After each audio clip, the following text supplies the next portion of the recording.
Claude Fable 5 is here, and this might be one of the biggest jumps we have seen from Anthropic so far.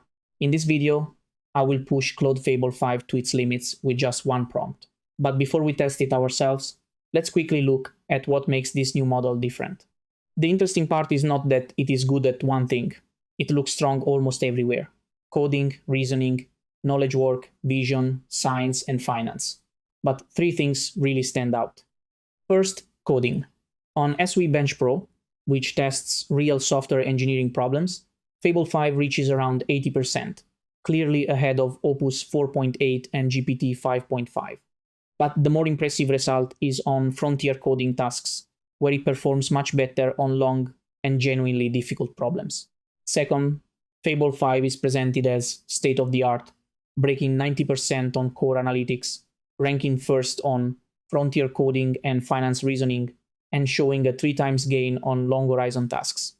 What stands out most is that both builders and scientists are already reporting results that feel genuinely ahead. Third, the reasoning and vision side looks much stronger too, with strong results in finance, reasoning, scientific idea generation, and analytical tasks. But benchmarks only tell us part of the story. The real question is simple: can Claude Fable 5 actually help us with messy, practical work? So let's look at the official demos first, and then we will test it ourselves. Here on the Anthropic website, we can see one of their demos. In this example, Claude Fable 5 builds a simulation of the solar system. It derives the planet's orbital motion from first principles in physics, and then uses that simulation to predict solar eclipses. Now, to be honest, I have built quite a few simulations similar to this one before, so I am not completely blown away by it. It is definitely impressive, but for a model at this level, I am expecting more. So let's move on and look at the second demo. The second demo, though, was genuinely impressive. In this one, Claude plays Pokemon Fire Red from start to finish using only raw screenshots from the game. No maps, no navigation aids, and no extra game state information. That is a big deal, because earlier Claude models needed a fairly complex helper system to play Pokemon properly. Claude Fable 5 completed the game using vision alone. I have to say, this result is amazing to me. I really did not see it coming. A few days ago, I had a pretty shocking experience with Claude Fable 5. I asked it to build a Super Mario-style game from a single prompt. The model wrote the code, started debugging it, and even tested it before running out of tokens after about 1 hour. And honestly, the result was far better than I expected. The prototype actually felt like a real little game, even if some details were still a bit odd, especially the turtle and Super Mario's feet. So today, I wanted to push things even further. Can Claude go beyond the simple 2D game and create a Rome-inspired, Minecraft-like world running directly in the browser? And I thought, mamma mia, let's find out. Let me show you what Claude created, because the result was not what I expected. This is the prompt. For this test, I asked Claude to create a browser-based Minecraft-like game inspired by ancient Rome. I gave it some reference images, asked for one playable level, multiple characters with their own behaviors, and told it to use the preview to check the game visually and debug any issues along the way. For this test, I used Max with the Ultra code because after the Super Mario experiment, I was scared of running out of tokens again. I wanted to give Claude enough room to build, debug, test, and improve the game properly. So, how did Claude actually create the game? First, it looked at the reference images I had downloaded. This helped define the visual direction: Roman streets, temples, columns, warm lighting, terracotta roofs, statues, markets, and the city wall. Then, it started writing the actual game code. It created the core files for the project: the voxel world, the Roman city generator, the block textures, and so on. One part I really liked was the NPC system. These were not advanced AI agents, but they were not static decorations either. Claude created classic rule-based game AI, where each character follows simple states: idle, walk, and talk. The surprising part is that after around 20 minutes, Claude already had something workable running in the browser.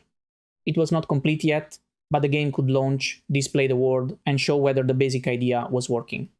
And from that point, Claude started testing multiple features directly in the preview. It first checked the browser console to see if there were errors. Then it took screenshots of the title screen, the spawn area, the forum, the villa, the market, the garden, and the amphitheater to visually inspect the game. It also tested the NPCs. Claude checked whether the characters were actually moving, whether soldiers could patrol, whether merchants stayed near their stalls, and whether two characters could stop and exchange a short conversation. Then it tested the gameplay itself, entering the game from the menu, moving around, mining a block, placing a new block, checking that the word updated correctly, and measuring the frame rate. Some tests were surprisingly detailed. It verified the Colosseum block by block, checked the hills in the background, tested the flight key. So this was the part that impressed me most. Claude did not simply write the code and hope for the best. The estimated token usage gives us a sense of how big this task was. Based on the size of the build, Claude likely generated around 65 to 85,000 output tokens, with the working context growing to roughly 130 to 150,000 tokens. So now the real question is simple.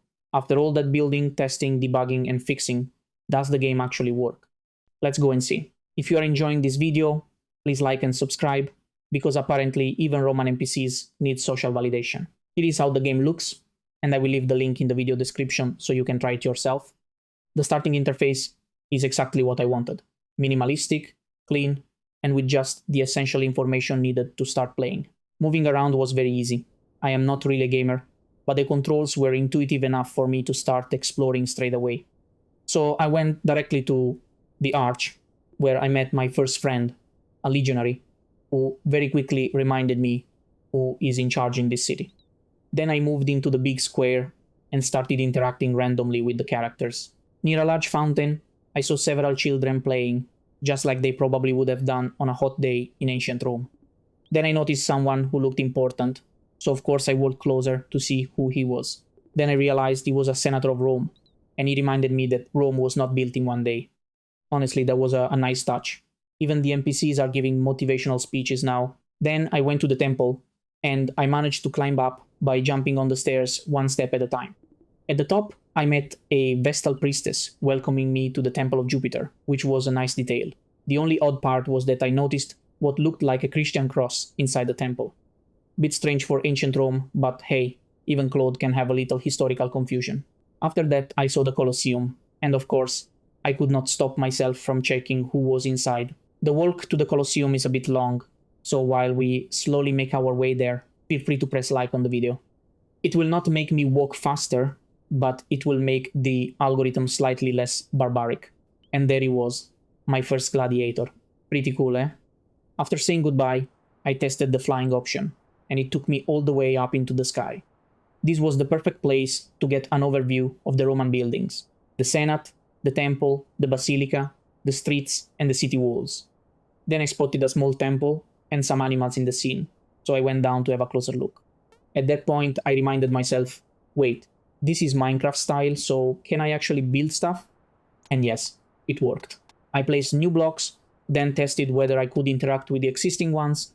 I accidentally destroyed part of the square pavement, but I rebuilt it straight away, just to avoid being sent to jail or fed to the lions in the Colosseum.